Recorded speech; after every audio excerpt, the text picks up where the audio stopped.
Hey everybody, back with another unboxing video. The Huawei Mate 10 Pro, I'm excited, man. So I gotta be honest, I've already opened this box. Not because I wanted to, but because when Huawei gave it to me, they needed to show me something. So this is not a true unboxing. But I didn't peel off this part yet, so.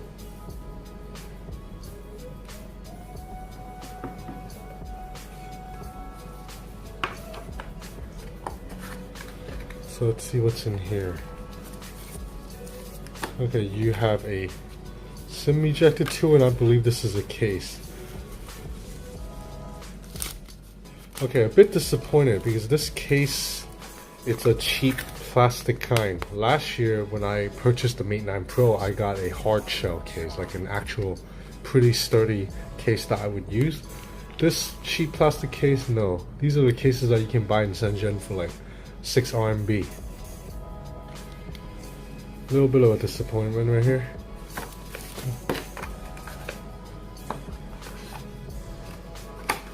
Okay, so pretty basic bare bones design. You have a USB-C cable right here. I do like that there's a purple trim on this USB cable. Yeah, there's a purple trim here too. That's pretty cool. And this is a China plug, aka European plug. Actually, no, this is probably a European plug because this phone I have, I'm told, is not the Chinese version of the phone. So let's take a look at the device. I had a hands-on this last week and I liked it a lot, and I'm glad Huawei gave me the black one. So let's do the peeling. Oh yeah. So I last week when I tested the phone, I had like a brown one. I mean, it's called mocha brown. And this black one looks a lot better. So let me power on the device. There is a plastic film that's over the screen, but I'm gonna leave it on. I don't want to take it off and accidentally scratch the phone. So.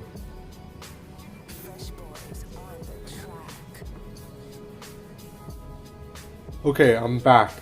So I got the chance to play with this phone like a few days before its official launch.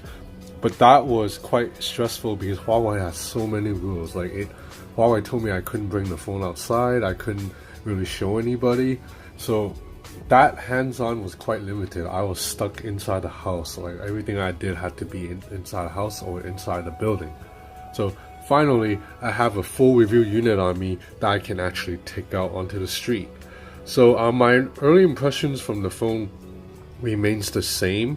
Although you see that right now I have Nova Launcher on this phone because, sorry Huawei, I'm just not a fan of EMUI. I mean, I think EMUI is not terrible, but I just prefer Nova Launcher giving me options like a bunch of different options like swipe down to bring down notifications, and I can have a stock Android feeling. So in fact, let me go back to Huawei stock launcher really quick. Okay, so now I'm back on, this is EMUI 8.0, so I'm not a fan of, first of all, no app drawer. When you swipe down from the middle, you bring up search, and I don't like that. So you have to pull down from the top to bring on notification shade, or luckily Huawei lets you put a button right here too, but I just prefer to have it be able to swipe down from the middle. And if you look at the EMUI icons, they're all kind of that square-ish iPhone icon look-alike, and I'm just not a fan. I like more colorful Google icons. So EMUI, it's fine, but I prefer stock. Not actually, no, I don't prefer stock. I prefer Nova Launcher, which is a bit more customizable than stock. So you might remember my hands-on, I had like a mocha brown color. Wasn't a fan of that. So luckily my review unit, it's black, or mostly it's kind of like a dark gray. I'm loving it a lot. It feels good in the hand, although I miss the curved edges from the Mate 9 Pro. The Mate 9 Pro had that kind of Samsung Galaxy style curved edges. This one, it's a mostly flat panel, slight chamfered edges right here, but not otherwise the display is flat. So now one interesting thing, the Pro actually has a lower resolution display. This is a 6-inch AMOLED panel, but it's only 1080p resolution, 2160 by 1080 to be exact. while the standard edition Mate 10 actually has a Quad HD resolution, but that's the LCD panel. So that's a very curious choice. Next time I see the people of Huawei, I'm definitely gonna have to ask them why. Because it's kind of odd that the Pro, which is the more expensive and the more premium version, has a lower resolution. But you know, you're not gonna notice anything, any pixels or anything, because the display still looks beautiful. So unfortunately, even though you can hide navigation buttons, as you can see on Instagram at least, after you hide a navigation button, it does not fill up the screen. So it stays at a 16:9 aspect ratio. It does not go in that longer aspect ratio that fills up the phone. Because you know me, I'm all about, if you have a bezel-less phone, you should take advantage. Well, not bezel phones, if you have a slim bezel phone, you should take advantage of it, right? So I don't like that there's this black bar right here below where this could be more videos, goofy ass Instagram videos. So even though I have a launcher on top, the phone is really fast. I think Kirin 970, Kirin 965 or 960 was one of the fastest chipsets I used last year, and then 970 is definitely up there. Everything just zips so far. Haven't really had any lag. There's 6 gigs of RAM, so plenty of memory. So you can, you can jump to a different app and everything just loads instantaneously. And if I go back to Instagram, the video is still playing. You can jump back and forth between apps. So as mentioned earlier, and by now you already know this, if you even pay attention to smartphone news, the Huawei Mate 10, what's so special about this phone is that it has an MPU inside, and that means it has an AI inside the chipset, and the AI is always actively working. So this camera can tell what it's looking at. So watch, I'm gonna pan over here, and it knows immediately it's looking at text. It can tell the difference between a cat or a dog, or when I point it at a person, it knows it's a person. It can tell it's food or even a drink. It's really impressive how smart it is. But does that result in better photos? Because Huawei is saying that since the AI is so smart and knows what it's looking at, it produces better photos. And early testing photos are good, but I can't tell if they are like 100%. Like, I can't say 100% that it's like definitely better than photos produced on my LG V30 or the Samsung Galaxy Note 8. But I did a test, so I will have photo samples up for you soon. So just as a test, here's the Mate 10 Pro next to the LG V30 side by side. So they both have a 6-inch display. So you see that the LG V30 is a little bit smaller because it has slimmer bottom bezels. And I prefer the LG V30's form factor. It's curved. It's a little bit more curved, so it feels a little better in the hand. But these are both very good-looking phones.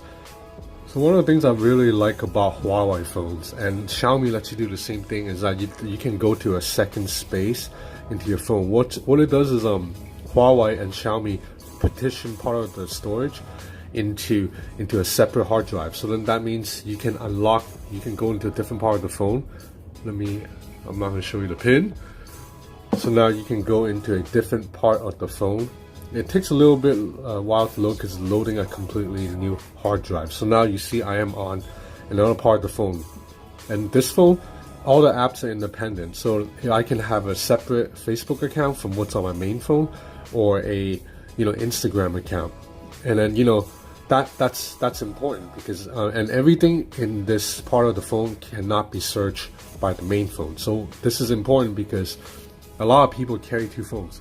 Some people carry I know a lot of friends that carry a phone for work and a phone for like personal use. So with a Mate 10 or a Xiaomi Mi Mix 2, you don't need to carry 2 devices, because this phone can be your work or personal phone. Because when you're in, let's say this is my work phone mode right now, everything in here is just work stuff. Like, not all my personal photos, like selfies I took yesterday, will not show up on here.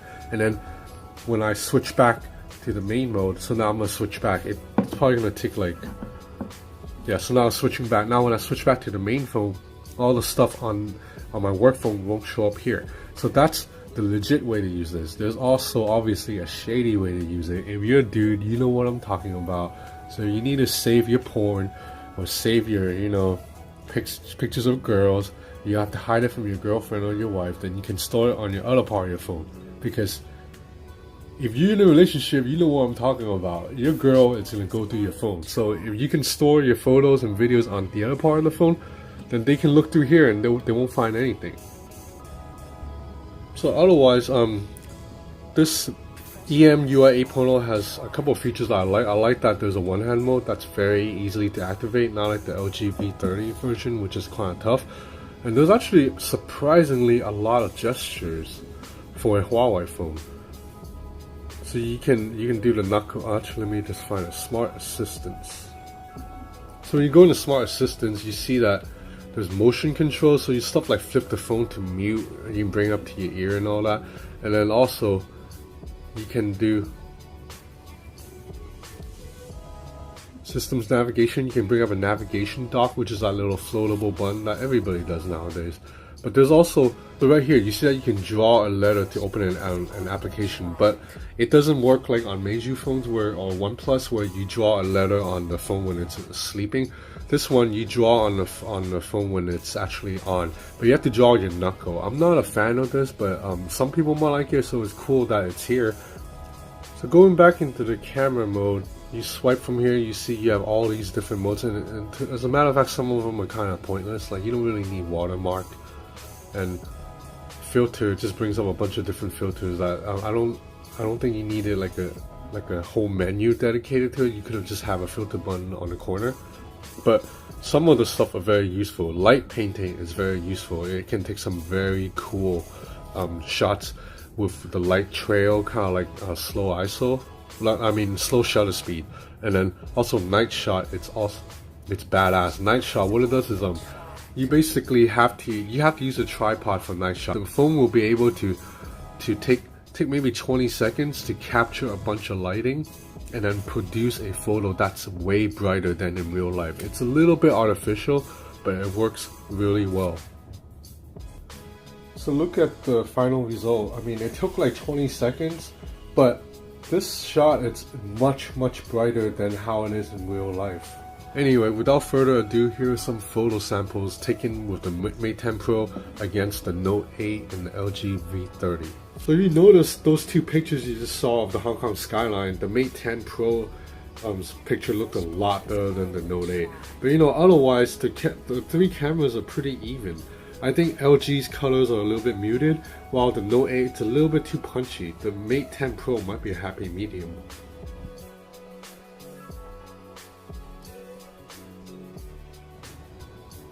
Alright, enough of the comparisons. Let's just look at straight Huawei Mate 10 Pro samples.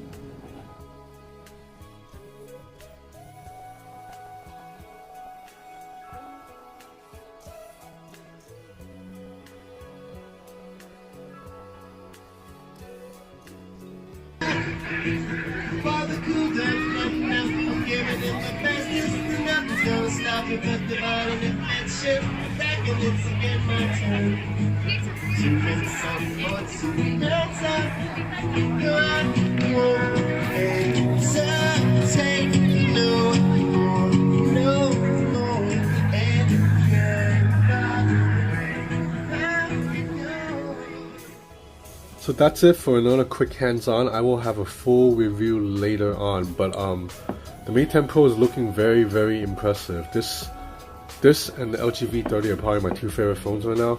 As you can see, you might be seeing I have iPhone X here. That's because next week, next Tuesday, I'm gonna get to test the iPhone X, iPhone 10. So I might have a video for that. Stay tuned. Thanks for watching.